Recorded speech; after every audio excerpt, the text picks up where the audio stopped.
The United States of America is the greatest country in the history of the world. It is still the greatest country in the world right now.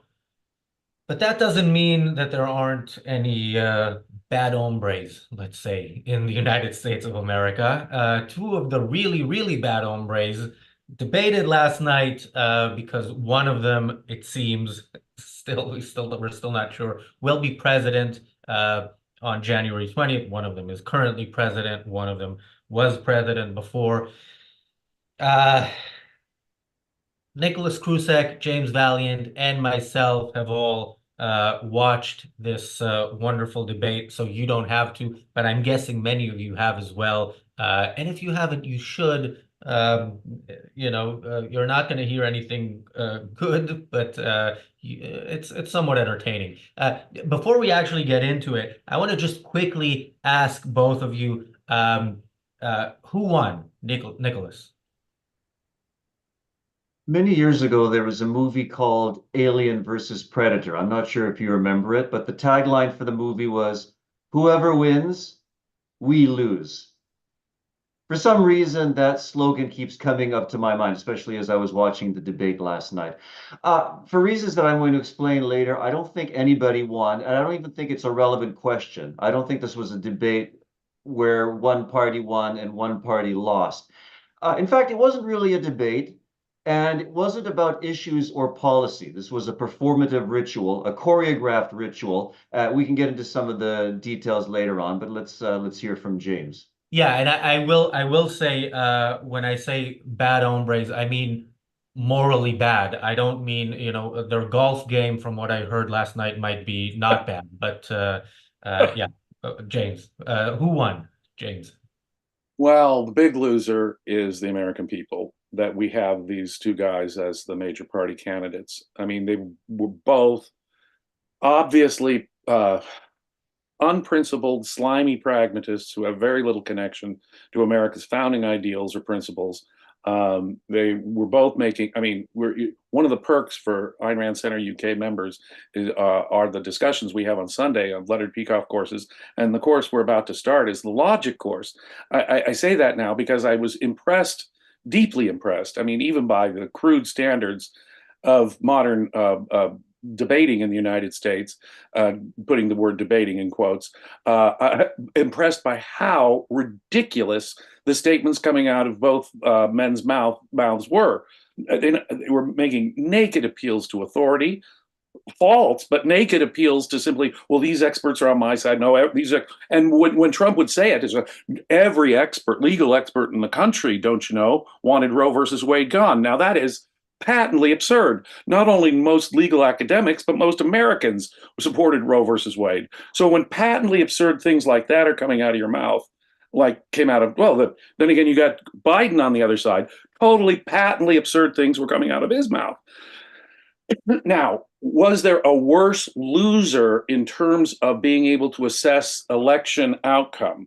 And I think that's different. From our objectivist standpoint, the American people were in the world were the big losers. These are unprincipled, slimy pragmatists who are making outrageous illogical appeals to authority and emotion in their disconnected, absurd, hyperbolic statements. That's really what it came down to, with some limited personal nasty attacks back and forth, which we have to expect given Trump being on the stage. There would still be some. But if you ask me, was there a loser in terms of who is now less likely to win the November election? I think that the jury is in on that. Biden definitely hurt himself. Democrats are scrambling. There were two editorials in the New York Times this morning calling for changing the Democratic nominee. Even after the Democrats have gone through their primary process, they're hoping for that smoke-filled room situation where the Democrat muckety-mucks can talk Biden, who, I mean, they're all Biden delegates at the convention. He's the president. It's going to be a hell of a time if he doesn't agree to get out of there. But you have Democrats saying he's got to go. Some Democrats are hanging tough, but other Democrats, because of I mean, the meta issue is Biden even competent? Is he even capable of doing it? And for the last 2 weeks, the left leaning media in my country has been saying, "Oh no, these disoriented clips of President Biden sounding out of it, they're cheap fakes, they're taken out of context, et cetera, et cetera, et cetera." Well, we had 90 minutes of Joe Biden standing on his feet and saying things like, "Yeah, I spoke to dead people at the Normandy. Oh, it was the World War II. No, correct me, World War I cemetery." And he's talking about taxing the rich, and he ends up saying, well, he gets lost. And he says, "Well, look," and he says, "Well, we're finally beating Medicare." And even Trump could come in at that point and say, "I didn't understand the last part of what you said, and I don't think you understand what you even just said." And that's the takeaway from that debate. Biden stabbed himself repeatedly in the one thing Biden had to do because of all the talk beforehand of Biden's noticeable mental decline was all you have to do, Biden, is get out there and look like you have a pulse, you breathe, and can kind of coherently respond. He failed that test, even according to the liberals. I saw the whole thing, tuned into CNN. Van Jones, one of the top Obama political guys. "I'm sad, I'm hurt, but Joe's got to go." And our main problem is Joe's stubbornness at this point. Can I just pick up on one thing that you said, Sure. James, about the American people being the losers in this debate? So one thing we often say is that people get the sort of political leadership that they deserve, or in this case, people get the sort of political candidates they deserve. This debate is an accurate snapshot of the intellectual state of the West today. It was a debate between two varieties or two flavors of pragmatist, a pseudo-intellectual pragmatist and an anti-intellectual pragmatist. And we can unpack that and get into what that means. But I just want to say, when people say, how is it that the two major parties in the United States, this is the best they can come up with? These are the candidates that they can come up with. This is really the reductio ad absurdum of several generations of the kind of education and the kind of culture that we've had in the West. Yeah, and so without a doubt, I agree. The American people lost as soon as we knew these two would be the nominees. Not just the American people, the rest of the world as well. And yeah, in terms of if you look at a debate and you ask who is more likely to gain votes and who is more likely to lose votes, I don't think there's any question that Biden is the clear loser in that sense. There are a few comments that I wanted to quickly get to. Robert Nasser says, sadly, Biden participated in a debate in which he was politically, intellectually, philosophically not up to the challenge. He would have lost the debate against an elementary school student or a rock. I don't know about a rock. He would definitely have lost to The Rock because The Rock is one of the cuts a greater Well, promo than that anybody. hyperbole is worthy of Donald Trump. Trump was full of his standard bluster and hyperbole, but you see, no one noticed that. I mean, sure, the Democrats are going to say he lied, lied, lied, but what they really noticed was, well, we expected Trump to lie. The Democrats said, well, the right is saying we expected Biden to lie. That's a sort of cancel each other out thing. The good news is that most Americans are distressed at the choice they have. The only saving factor is that, according to the polls, most Americans would rather not have either Biden or Trump as the major candidates. So that's sort of a silver lining. But And we'll get to that as well. Will these actually be the two people Americans will have to choose between in November? But Nicholas, I'll get back to you in a second. I just want to read a couple more comments. Alicia says, "I'm not comfortable knowing Biden has the red button in his hand." Me too. I'm not comfortable. I'm more scared with Trump, in part because I think he actually has the physical strength to push that button. And thank you, Equal to Reality, for the super chat. Equal to Reality says, slightly related, what do you think about the July 4th UK election and the debates between Starmer and Sunak? I have to say, I have not seen those debates. One thought I had actually yesterday, because I know one of the points that Rishi Sunak got in trouble for is when asked, what did you grow up without? And he said, we didn't have Sky News, not Sky News, didn't have Sky like cable television or At one satellite channel television or growing something. up. And I thought about it yesterday. I was watching the debate and then the analysis on the BBC, and they were saying on the BBC that um, the whole part of the debate where they were debating who would win if they played golf was them showing that they're out of touch because most Americans maybe can't afford to play golf and it's like a rich man's game.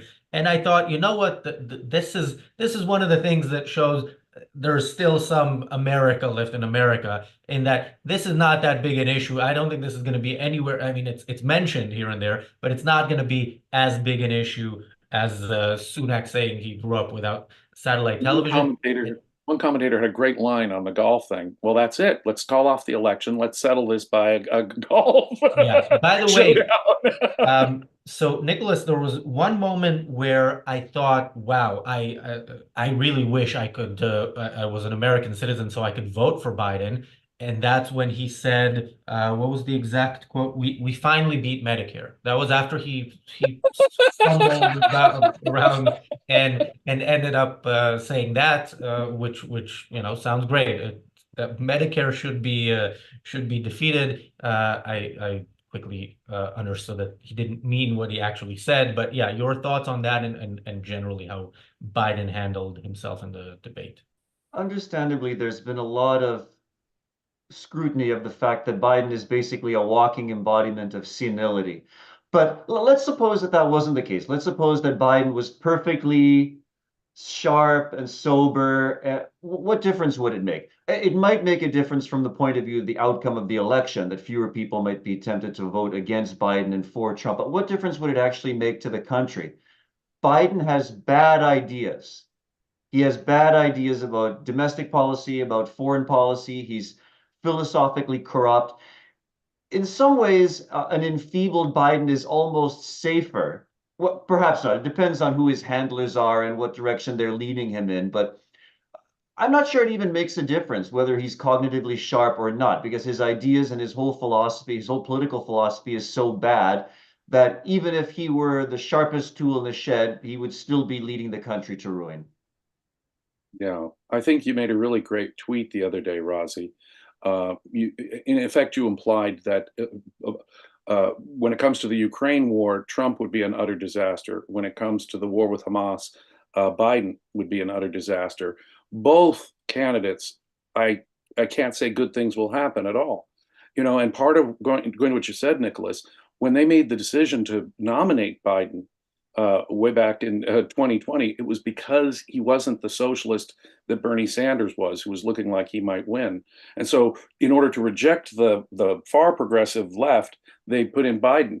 Biden's being out of it put the progressives in complete charge. If a lot of people have said if Biden had been more on the ball, he would have been a moderating influence. But no, being out of it and cutting this deal with the progressives sort of put the progressives in the driver's seat. So I think it cuts a couple ways. It's not Biden, but the people that Biden has chosen are extreme leftists who are guiding him pretty much. He's been a little better actually on Israel than on some other issues, but I agree with Razi. He'd be an utter disaster on Israel, just as Trump would be an utter disaster on Ukraine. Part of when before the debate, and I thought, okay, it's still going to be a close election.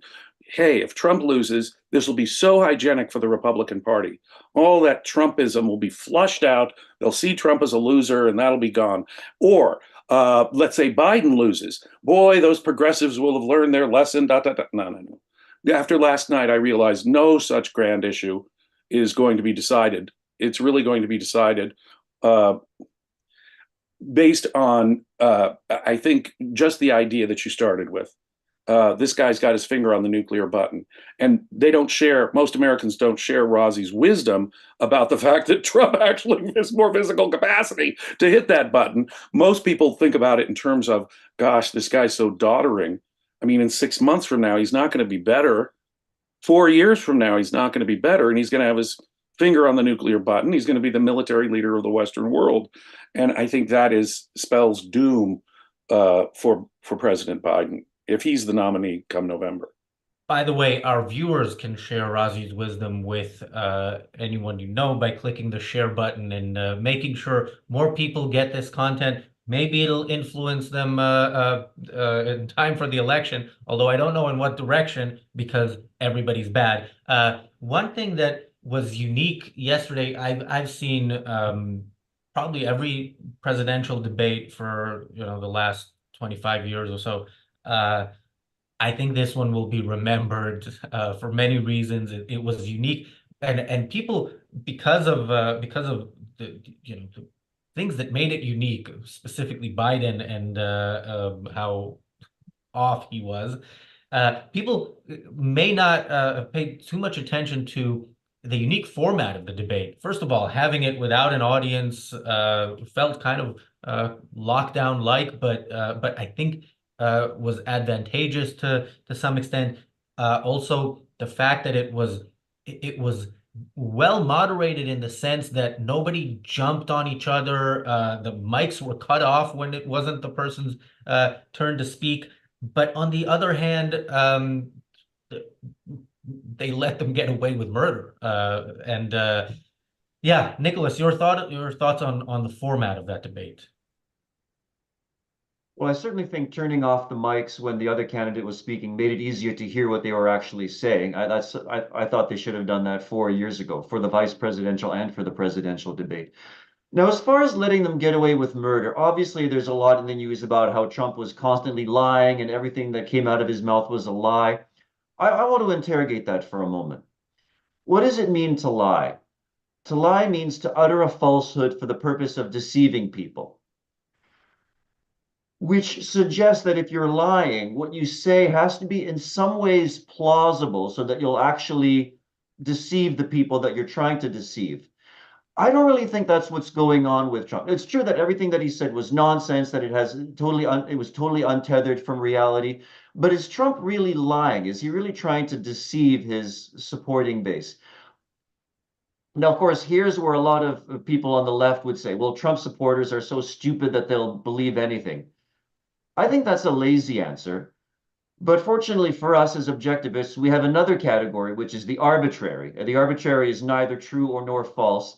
And I think to understand the Trump phenomenon, we need to understand something about the arbitrary, what Trump says is it can't be processed cognitively. It's so detached from reality, so that it can't be integrated, it can't be reduced to the perceptual level, that it simply can't be processed. And it's not that he's trying to deceive people or that people necessarily even believe what he's saying.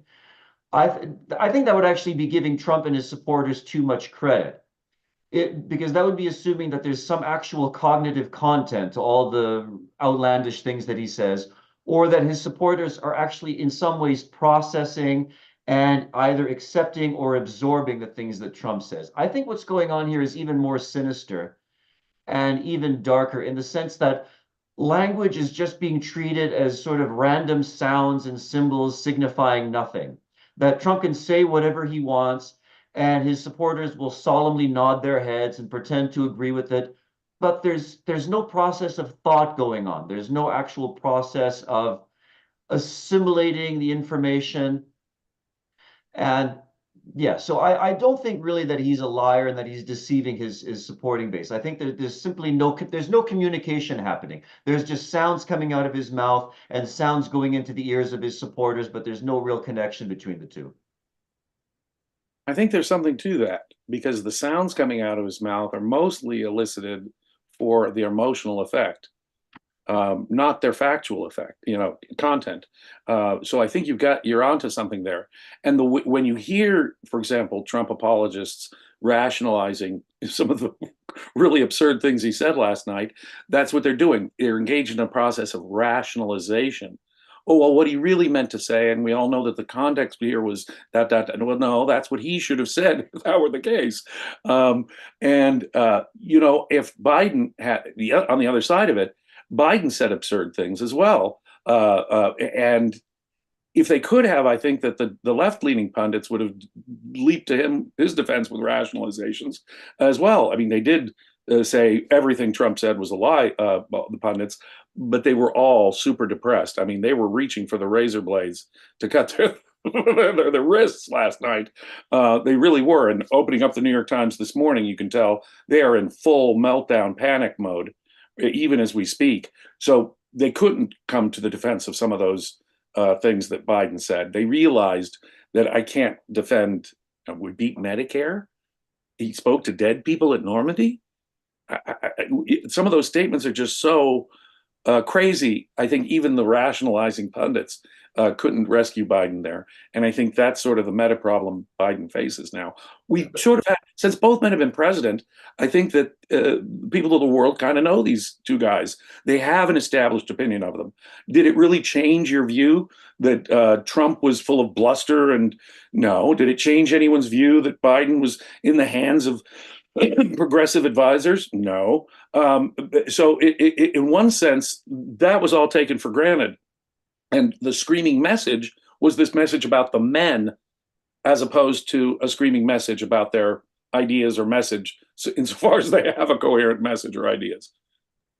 Here's a question though. What exactly is the nature of the difference between Trump's nonsense and Biden's nonsense? Because I mean, they're both spouting a lot of ridiculous things, but it's different. And I'm not talking in Biden's case, I'm not talking about the senile nonsense. I'm talking about the statements he makes, which are actually meant to be taken seriously. Like, you know, we should tax the rich should pay their fair share.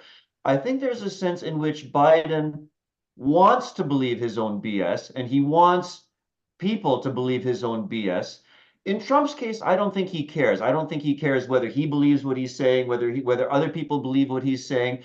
And when I said earlier that what we have here is a debate between an anti-intellectual pragmatist and a pseudo-intellectual pragmatist, with I mean, they've both basically rejected principles. They both rejected reality, rejected the intellect. The difference is that the left, in this case, in the person of Biden, they still have this thin veneer or this fig leaf covering to conceal their essential pragmatism and anti-intellectualism. Whereas in Trump's case, he's a kind of denuded pragmatism, just exposing his naughty bits to the world and saying, "This is what I am. Take it as it is." Yeah, and you know, when I was watching the analysis of the debate, one thing that Trump was praised for was how composed and restrained he was. And I'm thinking, yes, that's actually true compared to what we're used to from Trump. But if you saw this, if the last time you saw anything to do with politics was 10 years ago, you would have thought this is being restrained. You know, he is, as you mentioned, like his statements were completely arbitrary. Now, not all of them. There was one point where he actually said the truth. He was talking about abortion, and he was talking about you know, I make exceptions in the case of rape and incest and so on, and some people don't, and he fumbles all over the place. Well, yeah, you have to go with your heart. And then he says, but you have to get elected, which kind of explained why he is trying to be all over the place on an issue where he used to be on the complete opposite side, because before he was a politician, he was pro-abortion. And of course, then he also made additional arbitrary statements, like in some Democrat states, it's you can kill the baby after he's born. James, I don't know if I'm missing something out. Is that actually the case anywhere? No, no. In fact, what he said was absurd. And under Roe versus Wade, as was sort of articulated by Biden, the state can regulate late-term abortions. And so Trump's statement was actually flying in the face of Roe versus Wade. That was one of the absurd things about what Trump said. Well, now the states can regulate late-term. No, no, no, no. Roe had said the states could regulate late-term abortions. The state has an interest in protecting the life of the unborn child. So he just got it completely wrong. And, you know, once upon a time, Trump was pro-choice. Once upon a time, Trump proudly called himself a New York liberal. When he ran for the Republican nomination back in 2016, he told us the story of how he was a born again abortion foe.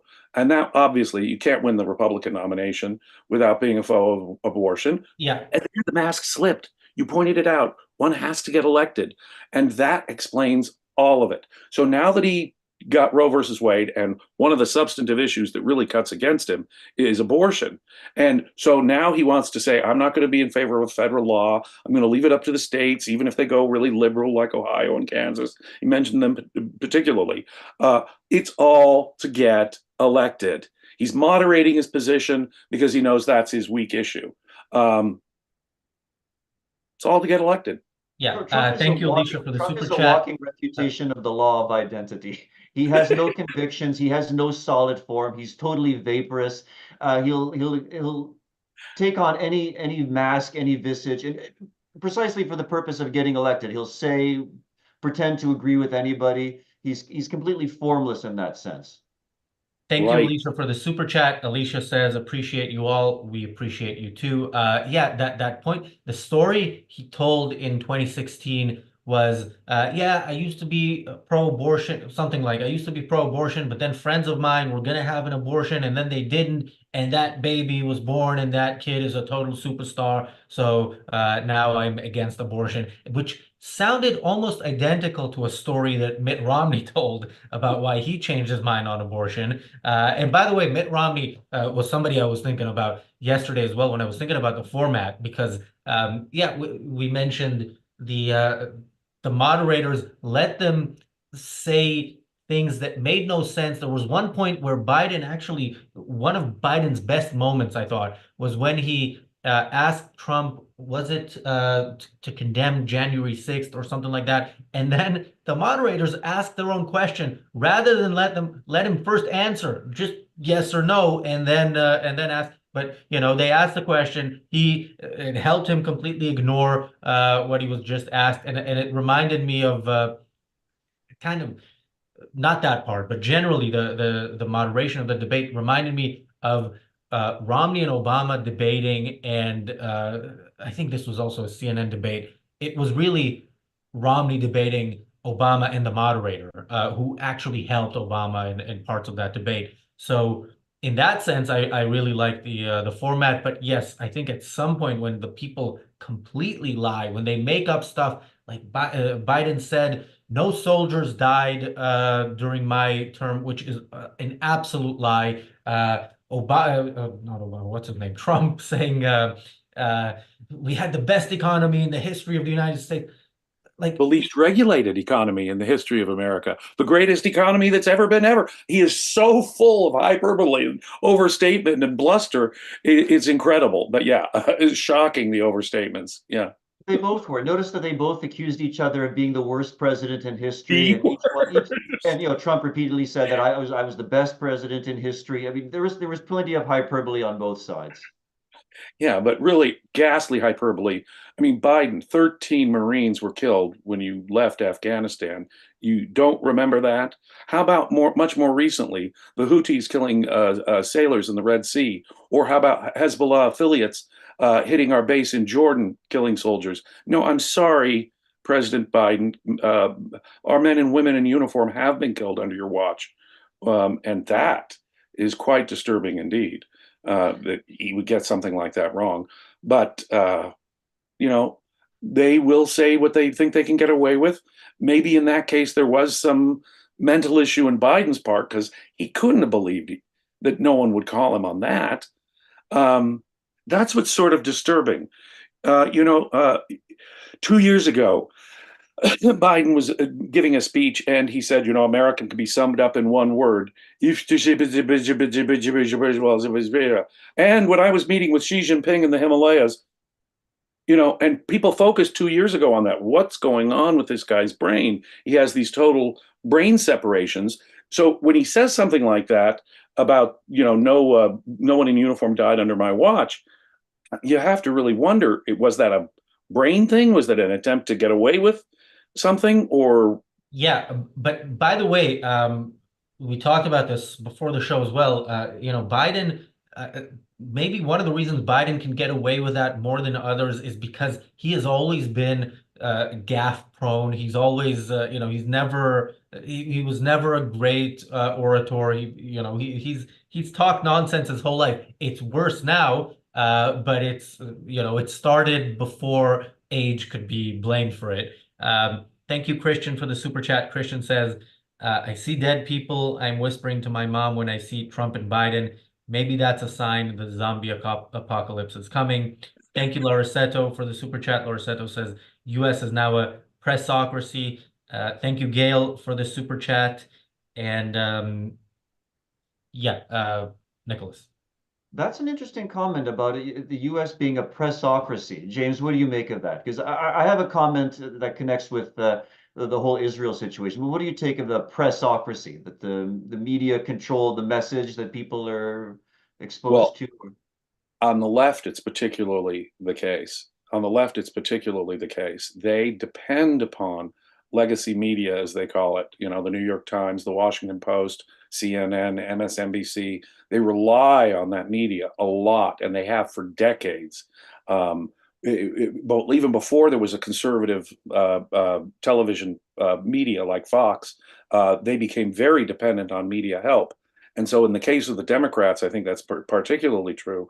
I think Fox and the conservative media have some control over the right, but they're much more willing to be shills. I think that take Sean Hannity on Fox. I think he would call every election the most important election, and whoever the Republican was, he'd be shilling for him. So I think it's less so on the right.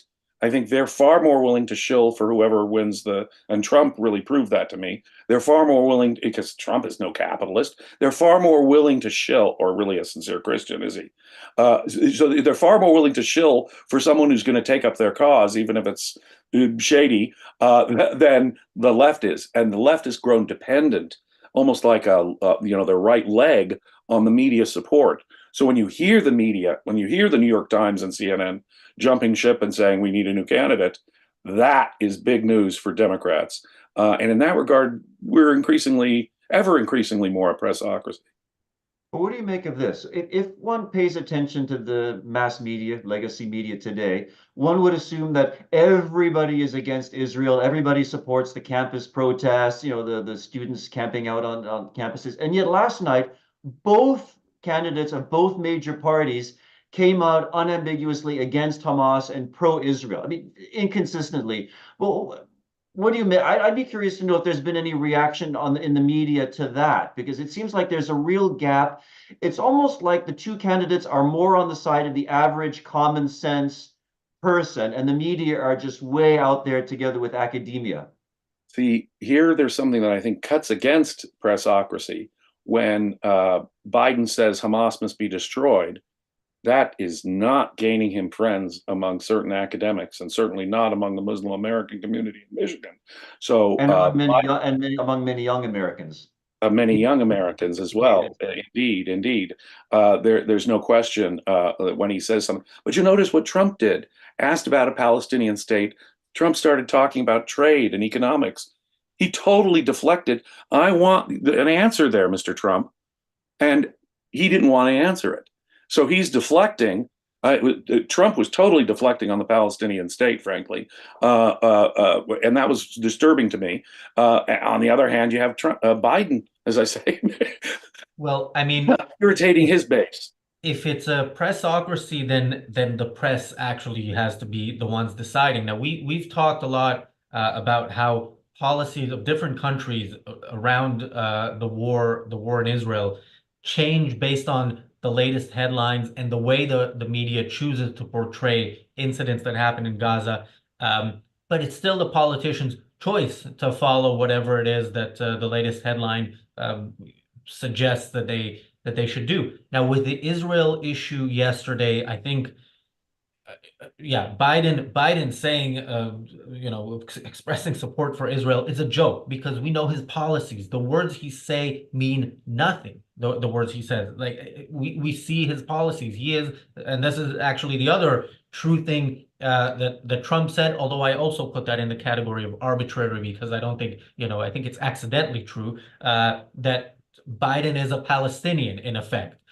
Just a weak And one. yeah, and Trump when he was asked about a Palestinian state, he said something like, "We'll see." That's not good enough, but it is better than Biden.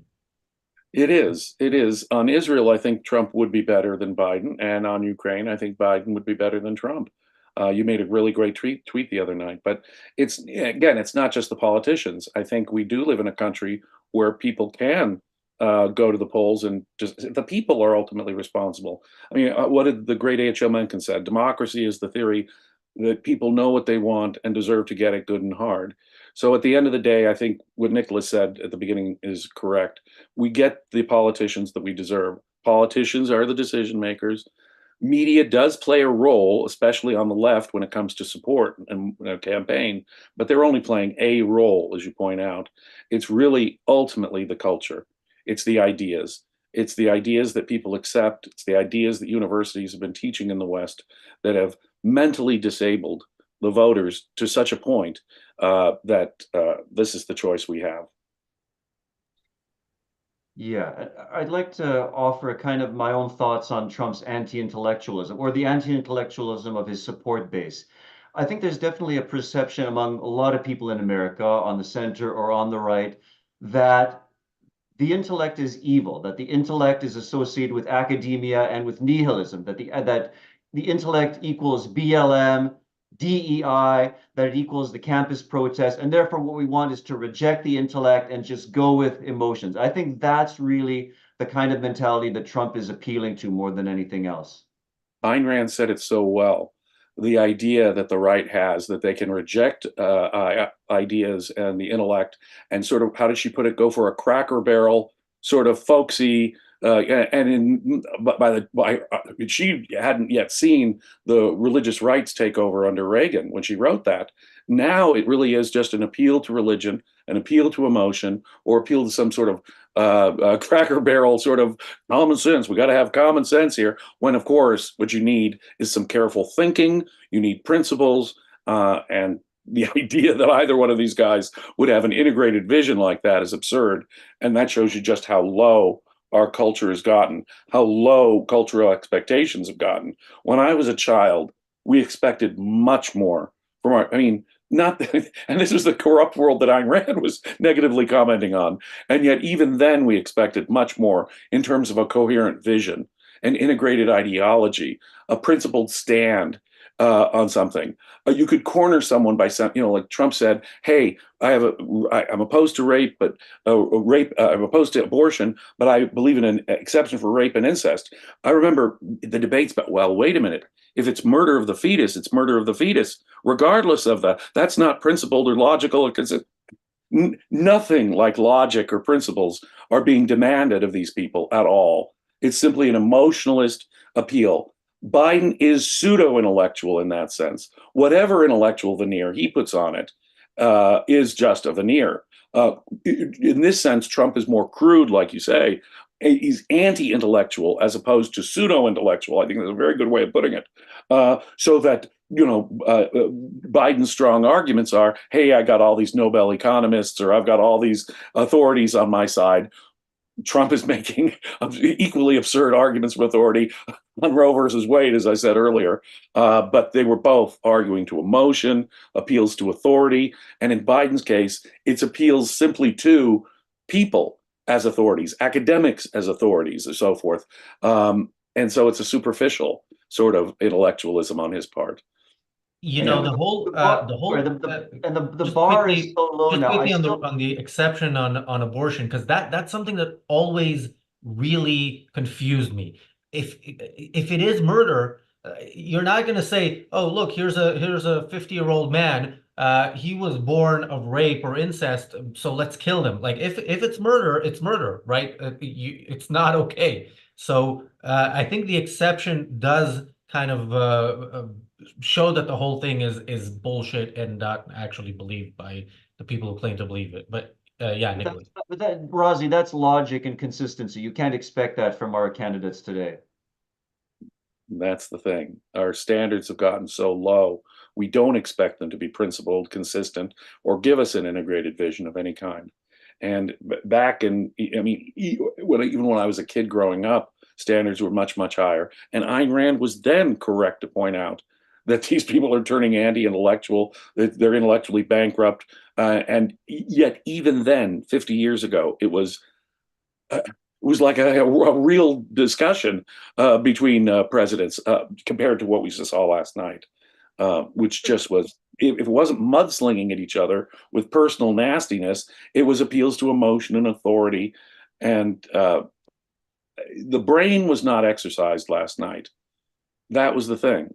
The brain is not exercised. Your anger, your emotion, your resentment, your tribalism was all appealed to, but our brains were not. Yeah, and I still remember 10 or 20 years ago when in a presidential debate, the candidates would at least make a pretense of answering the questions that they're being asked. Not, oh, I'm being asked a question about economics. I'm going to talk about the Middle East or something. Right. I mean, Or to go from like I said a second ago, go from the Palestinian state. He switched over to trade and economics. This is a national security issue. This is an international war issue. Why are you bringing up trade and tariffs now? Money. I mean, he was deflecting as much as possible on that issue. Or he would say, oh, I won't answer your question now, or at least immediately. Let me go back to what he said, and then spend all of his time on that other thing. Now this is though the killer with Biden. Biden had a week of rest and preparation. He memorized his pre-canned answers for most of these things.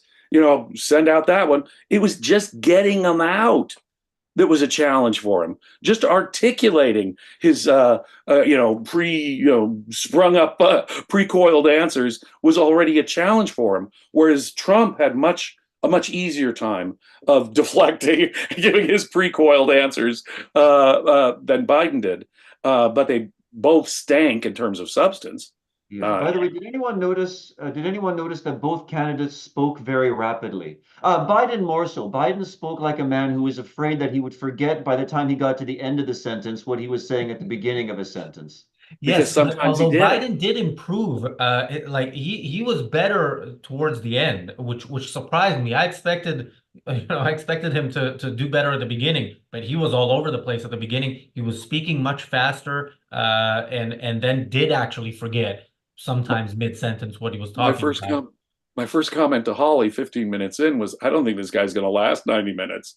But you're right. The last half hour was probably his strongest part, except when he get to the final statement.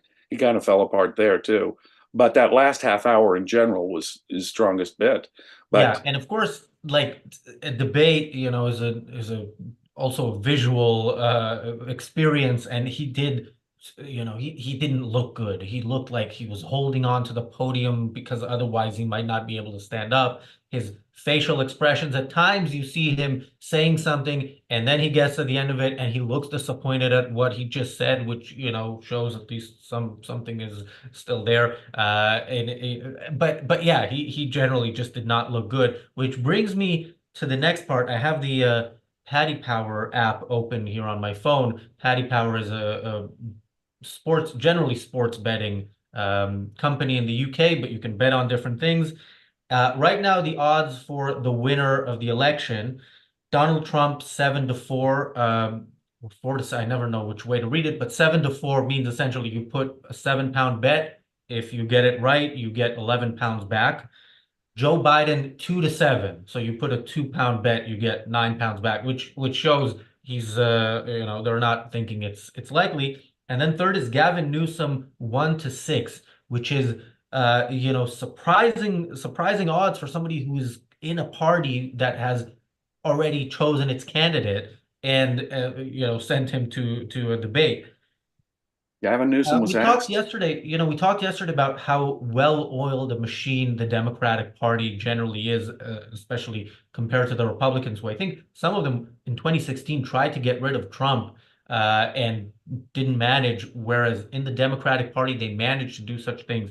I now see that the bet on Kamala Harris is locked. You cannot bet on Kamala Harris. That just happened right now. But Oh, Kamala Harris is doing worse in the polls than Joe Biden.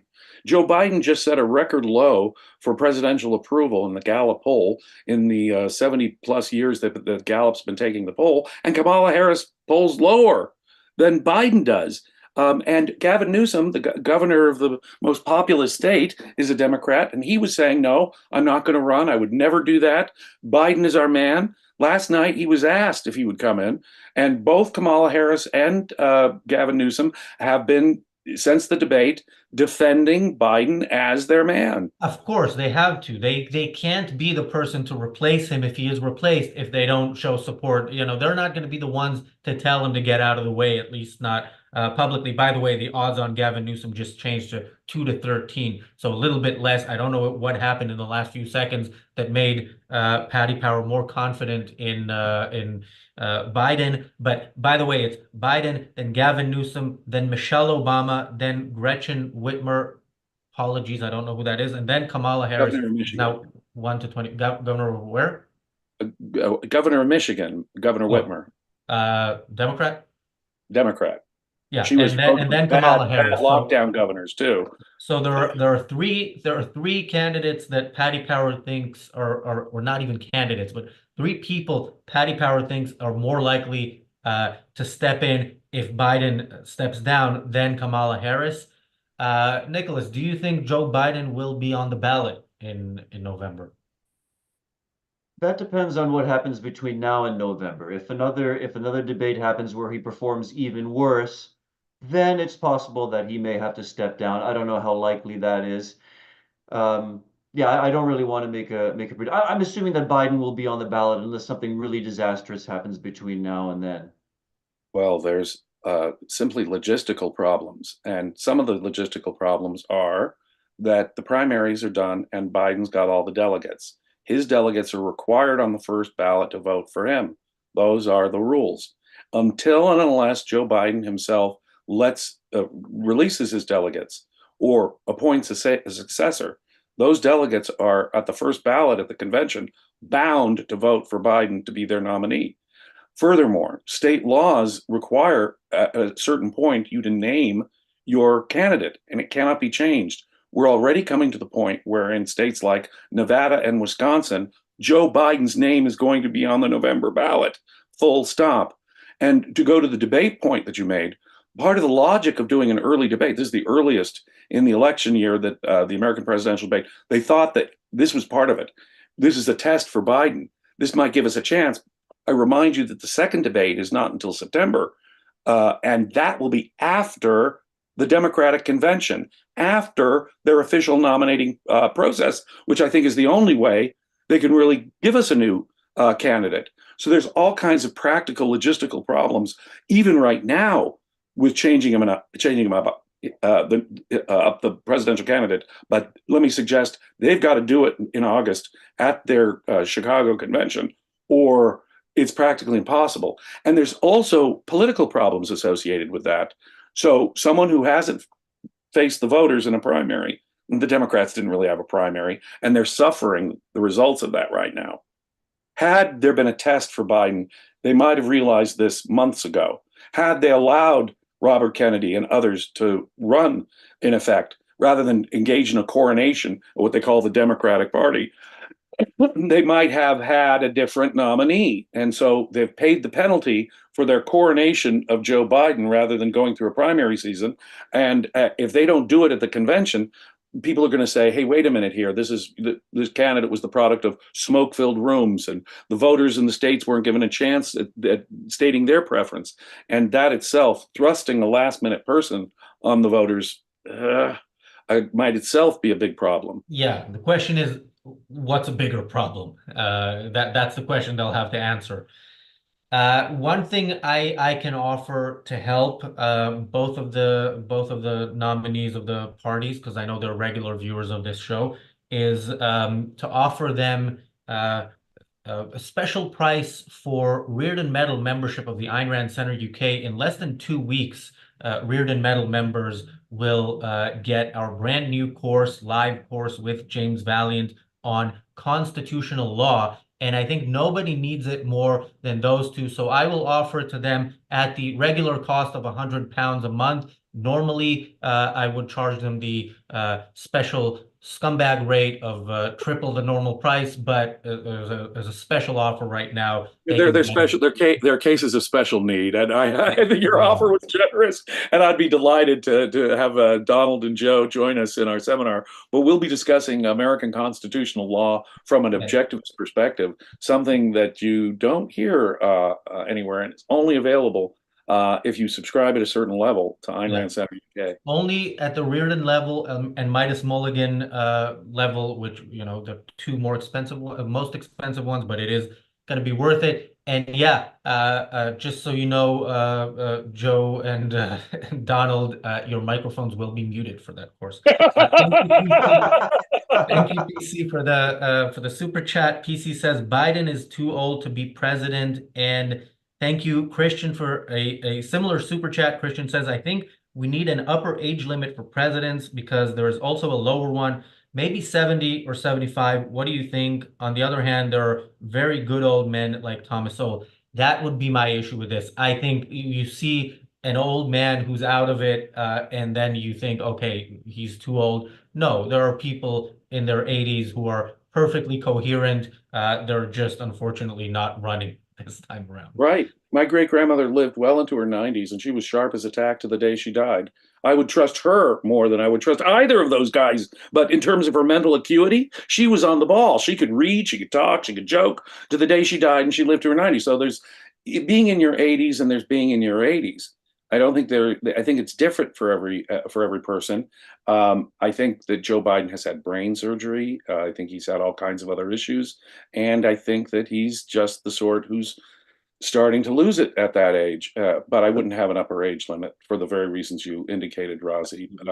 It should be the voters making this decision. And you see, as I said before, if the Democrats had actually had a primary process, if they'd seen Biden debate Robert Kennedy, do you think things might have been different months ago? And they wouldn't be stuck in this situation.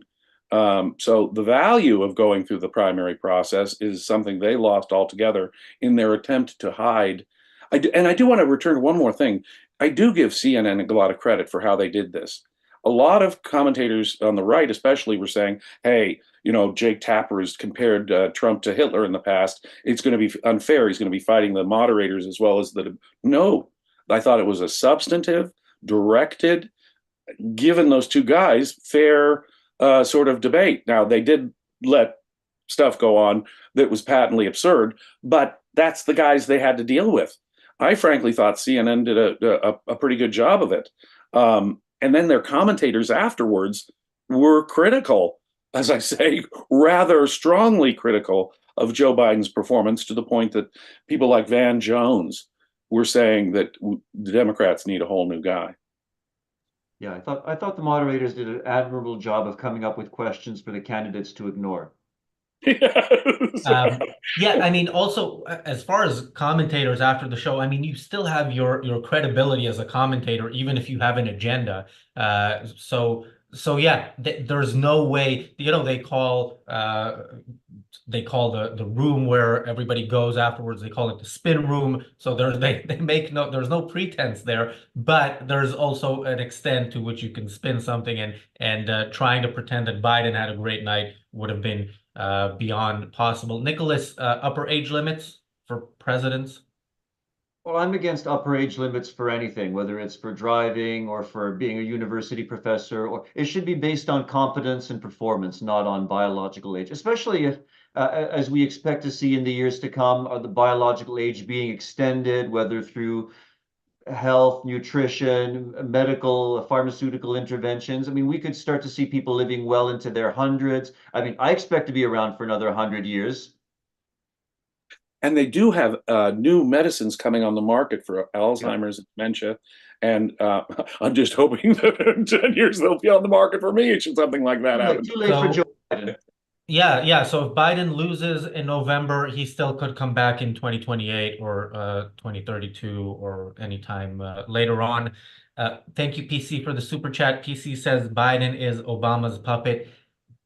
I don't like letting people off the hook that way. Obama has been gone for a while. Biden is responsible for Biden's horrible presidency. And yeah, Obama famously said of his vice president, never underestimate Joe's ability to mess things up.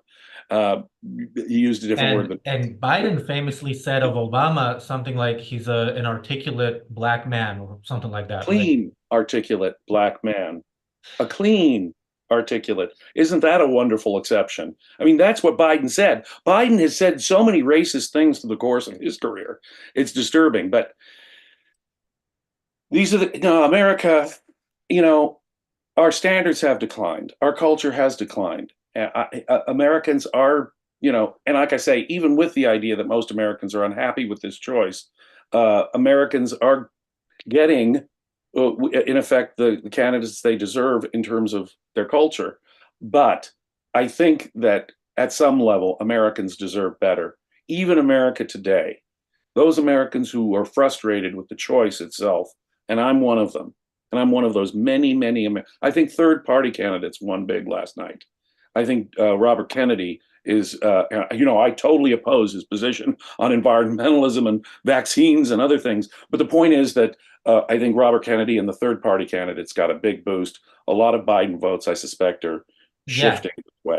Yeah, I think every time either of these candidates opened their mouth, it helped Kennedy. And what helped Kennedy even more is the fact that he wasn't there and nobody could hear him talk. Thank you, Akira, for the super chat. Akira asks, which would be worse, Biden, Trump, or Kennedy? Yes, Nicholas. Yes. Yes, yes. Like I say, I can understand the logic of voting for Biden, because it would destroy the Trumpism within the Republican Party, which is the more important long-term goal. It's not, we can't be thinking in short term, this next 4 years, this next 4 years. We've got to be thinking in terms of the next 10 years, 20 years, longer term, and with both parties, not just the Republican Party.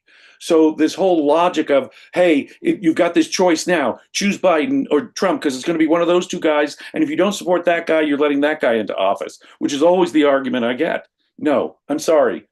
It's not, it ain't going to be pretty, whoever gets elected. And I'm not going to be morally responsible for either. And let's suppose that Trump loses this election and he's finished as far as the Republican Party is concerned. Who else is there? What intellectual leadership is there in the Republican Party? Well, Absolutely none. I was given, we were once on a show given a super chat, asking me with that super chat not to call this person an intellectual, but Tucker Carlson, I think, is somebody like that's I don't want to call it the next logical step because it's the word logic is would be offended by its use there, but yeah, yeah, James, you said let's hope that this kills Trumpism. I think it's only getting worse. There's no real alternative that we can look at and say, oh, okay, here's what's gonna come after Trump that's gonna be better. Well, Trump has almost completed the process of changing the Republican Party from a nominally, capitalist party into a Christian nationalist party, and that's the direction he's taken us in, an authoritarian direction, a Christian nationalist direction. And for that, you don't need intellectual arguments, Nicholas. So you say, who's the intellectual leadership on the right? That's a joke right there. These people are largely Christian conservatives, maybe of a bit more consistent conceptual faculty than Donald Trump in some cases, but they're all variants of this kind of pragmatism or just Christian nationalism, mostly now. So I can't say that there's much out there on the Republican right in terms of intellectual leadership. Trump's advantage is that he's more consistently anti-conceptual. You really have a point That's there. why he's the superstar of the Republican Party. I mean, Rand told us that in any debate, it's always the most consistent side that's going to come out on top. Trump is the most consistently anti-reason, anti-reality, anti-conceptual. That's why he's the superstar of that party and probably will remain so for many years to come. Yeah, that's why, and again, that's why yesterday, people were saying he was restrained. Him lying through his teeth or making stuff up as he goes along, and making those completely arbitrary statements, but not interrupting and not name calling. That is a supposedly better Trump, which shows you how low the bar is. By the way, much like retweets are not endorsements, me reading a comment is not an endorsement. Alicia says, I'm sure Hunter could have given Joe something to wake him up. Nicholas, final thoughts on the debate. Ah, It was pretty depressing. To be honest, if I wasn't participating in this discussion this morning, I wouldn't have even watched the debate. I probably would have, I don't know, read some Schopenhauer or some Nietzsche or something uplifting, something Like a a little bit more lifted like cheerful. It Schopenhauer. was the only reason I watched the debate is so I could discuss it with you guys. It's not at all my cup of tea. It's really depressing to see human beings descend to that level intellectually. That's it. These guys are supposed to be leaders. My final thought, Razi, is these guys are supposed to be. America really, even in our declined state, we deserve better than what we had last night, is I guess what I'm trying to say. Although those who were sucked into this, they deserve exactly what they get. But there are a lot of Americans who are frustrated with the choice as such. And what do they call them? The double haters. I'm still a double hater. I'm even more of a double hater after last night. I just think that if I was placing a bet in Vegas, I would place it for Trump, not for Biden right now. But can we have neither of them win? By the way, Well, do either of you remember this movie? I think it was from the 1980s called Brewster's Millions. I think it Yeah, was with Richard Pryor. Remember? None of right. the above. Vote None none of of the the above. above. 6 days from now, there is an election in the UK, so we will be covering politics a bit more in the coming days. I try to end on an optimistic note, but we'll be covering politics. When we don't cover politics, we'll be covering the war. Uh, the only optimistic note I can have at the end is that we will keep doing our best to present an alternative to the ideas out there, and we hope you join us. And if you value our content and think it can help move things in the right direction, uh, consider sharing it. Of course, liking it, commenting, all that helps with the algorithm, helps more people see it, and consider becoming a member and supporting our work financially. It gives you access to additional content, many perks. The higher up, the more expensive the membership, the more perks. I already see people talking about Reform UK. That is going to be the topic of Tuesday's episode of the reality show. And we will have people on it who are intending to vote Reform UK, and there will be people on it, at least me, who thinks that is an absolutely wrong, bad choice. So that's going to be an interesting show. And of course, we are back tomorrow with the Daily Objective, Sunday as well, and the reality show will be back Monday. Thanks everybody for watching. Thanks, Nicholas. Thanks, James, and we'll see you tomorrow.